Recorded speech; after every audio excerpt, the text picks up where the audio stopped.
বসার ঘরে যে লোকটা বসে আছে সে একজন ছিনতাইকারী। গতকাল সন্ধ্যার আলো আঁধারিতে যে মুখ তরু দেখতে পেয়েছিল, এখন ফকফকা আলোতে সে মুখ চিনতে ওর বিন্দুমাত্র সমস্যা হলো না। ব্যাপারটা ভালো না মন্দ সে জানে না, তবে মানুষের মুখ চিনতে তরুর ভুল হয় না। রাস্তায় পাশ কেটে চলে যাওয়া প্রতিটি মানুষের মুখ তার মনে গেঁথে থাকে।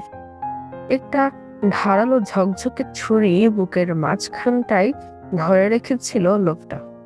তরুর দম বন্ধ হয়ে আসছিল, আর একটু সময় গেলে সে নির্ঘাত হার্ট ফেল করত।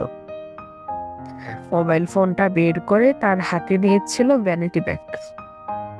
লোকটা ব্যাগের ভেতর থেকে সব টাকা নিয়ে, টাকা অবশ্য বেশি ছিল না, মোটে 1210 টাকা, ব্যাগটা ফেরত দেয় আর মোবাইলটা নিয়ে যায়।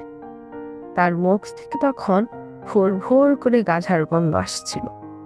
তরু দরজায় পাক দিয়ে তাকে সূক্ষ্মভাবে লক্ষ্য করছে।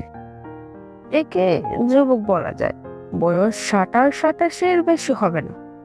মাথায় অবশ্য চুল খুব কম, পেটে একটু ভুঁড়িও আছে। এ কেন এসেছে? দরজা খুলে দিয়েছে আমিনার মা।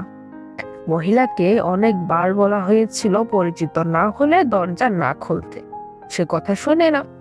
নিষেধ করা কাজ করে ফেলে 14 বার মাফ চাইবে, এটা তার স্বভাব।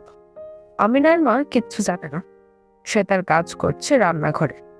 কিন্তু তরু এখন কি করবে? মহিলাকে কিছু বলা যাবে না, যতটুকু ভয় পাবে তার 3 গুণ বানানো ভয়ে সে ফিট খাবে, চিৎকার করবে, পুলিশকে খবর দেবে। না না, পুলিশ মানে নানান যন্ত্রণা, উল্টো কোনো ঘটনা থেকে কোথায় গিয়ে ফাঁসে কে জানে।